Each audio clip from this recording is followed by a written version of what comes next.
जी हाँ दोस्तों, हम गौरैया चिड़िया की बात करते हैं, जिसका रिश्ता बचपन से हमारे साथ रहा।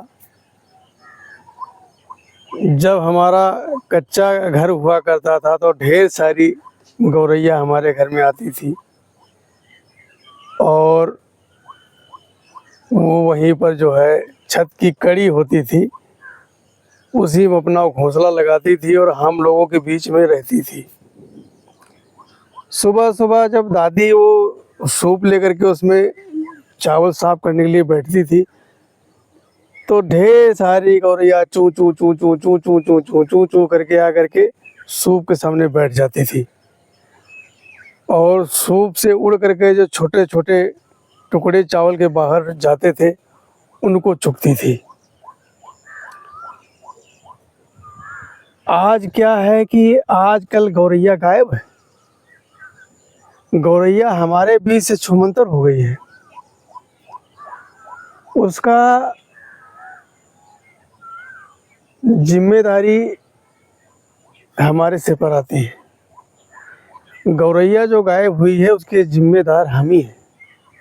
हमारी वजह से ही, हमारे ना समझ की वजह से हम समझ नहीं पाए, ना समझी की वजह से वो हमारी छोटी सी जो कभी हमारी सहेली हुआ करती थी वो गौरैया हमारे बीच से गायब हो गई है। ये समझ लो कि 90% गौरैया हमारे बीच से गायब हो गई है। बची है 10%, इक्का दुक्का कहीं दिख जाती है। लेकिन जो पहले जैसे गौरैया का झुंड हमारे घर में आता था, हम लोगों के बीच में रहता था, छोटे छोटे उनके चूजे चू चू चू चू की आवाज़ करते थे सुबह, गौरैया सुबह हमको जगाने का काम करती थी, वो चीज़ अब ख़त्म हो गया है। इसका मेन कारण है कि हमने जो पक्के मकान बना लिए। पक्के मकानों में वो अपना घोंसला कहाँ लगाएं? सारी दीवारें तो प्लेन होती हैं, तो घोंसला कहाँ लगाएं? उनको घोंसला लगाने के लिए जगह नहीं। जो घर के बाहर हम पेड़ लगाते हैं, तो अब हम लोगों का फैशन का चलन चल चुका है, हम लोग चाइनीज पेड़ यूज़ करते हैं जो सीधा पतले पतले लंबे लंबे आसमान तक चले जाएंगे। ना उसमें छाया होती है, ना कोई उसमें पक्षी घोंसला लगा सकता था। पहले क्या होता था कि हमारा कच्चा घर होता था, घर के सामने नींबू का पेड़, अमरूद का पेड़, आम का पेड़, फलदार पेड़ होते थे। और आजकल जो पेड़ लगाते हैं वो ना फलदार होते हैं ना फूलदार होते हैं, सिर्फ उनकी पत्तियां हरी होती हैं और वो किसी मतलब के नहीं हैं, ना हमारे मतलब के हैं ना हमारे पक्षियों के मतलब के हैं। वो ऑक्सीजन भी नहीं देते।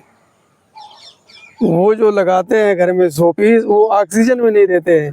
पहले जो लगते थे उसमें ऑक्सीजन, वो पेड़ ऑक्सीजन देते थे हमें, जीवनदायिनी हवा देते थे हमको। यही वजह है कि आजकल हर घर में आपको बीमार मिलेंगे। कितना भी संपन्न घर ले लो, आपको हर घर में एक ना एक आपको दवा खाता ही मिलेगा। गौरैया का एक और कारण हो गया, जो ये मोबाइल का जो 5G टावर लगा है। अब सुनने में तो ये आता है कि इसमें से ऐसी किरणें निकलती हैं, ऐसी तरंगे निकलती हैं जो ऑक्सीजन को दूषित कर रही हैं। और गौरैया का दिल कितना सा होता है, बिल्कुल छोटा सा दिल होता है। तो वो जो उनकी तरंगे होती हैं वो गौरैया को सूट नहीं करती हैं। जो छोटे मोटे पक्षी हैं उनको सूट नहीं करते हैं, वो मर रहे हैं। ऑक्सीजन, शुद्ध ऑक्सीजन ना मिलने की वजह से वो मर रहे हैं और हमारे बीच से हमेशा के लिए अलविदा हो रहे हैं। हम लोगों को इस चीज़ की सोच नहीं है, ना हम लोग समझते हैं, ना इस चीज़ पर सरकार गौर कर रही है। अब देखो, एक समय था कि चाइना ने हुक्म दे दिया कि गौरैया को मारो, सब गौरैया को मारो। इतने ज़्यादा गौरैया वहाँ पर हो गए थे, इतने ज़्यादा गौरैया हो गए थे कि चाइना ने हुक्म दिया कि भाई सारी गौरैया को मारो, जो मारेगा उसको इनाम मिलेगा। तो वहाँ गौरैया को मारने के लिए जहरीले दाने डाले गए। उनको क्या पता, वो खा करके वहाँ पर तकरीबन तकरीबन गौरैया समाप्त हो गई। और टिड्डे का प्रकोप वहीं से शुरू होता है। जो टिड्डा कीड़ा है, जिधर उनकी झुंड जाएगी वहाँ पर पत्ते सत्ते बताओ सारे साफ कर देते हैं। वो चीन से शुरुआत होती है।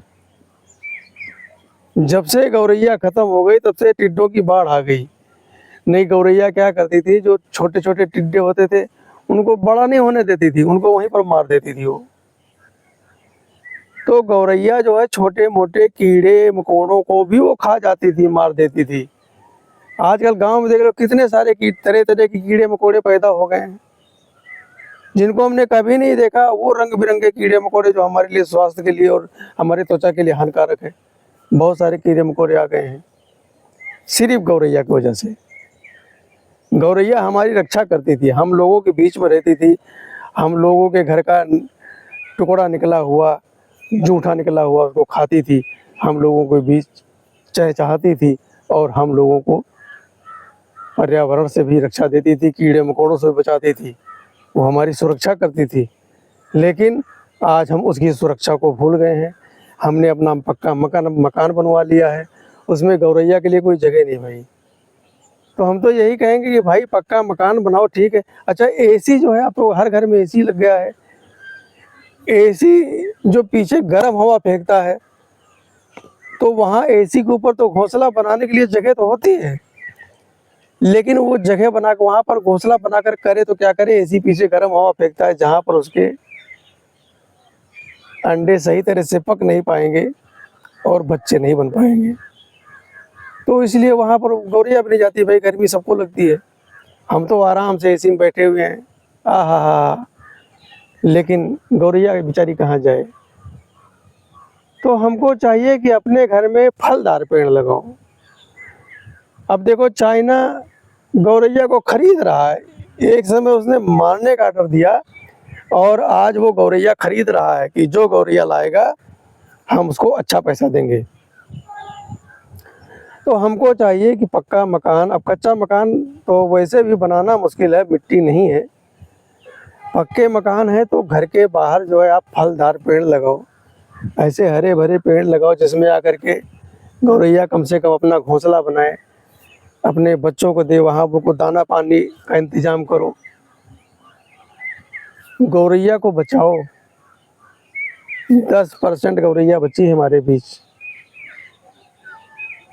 और गौरैया रहेगी तभी आप बीमारी से मुक्ति पाएंगे, अन्यथा कीड़े मकोड़े बढ़ते जाएंगे, हमारे स्वास्थ्य को, हमारे बच्चों को स्वास्थ्य को खराब करेंगे।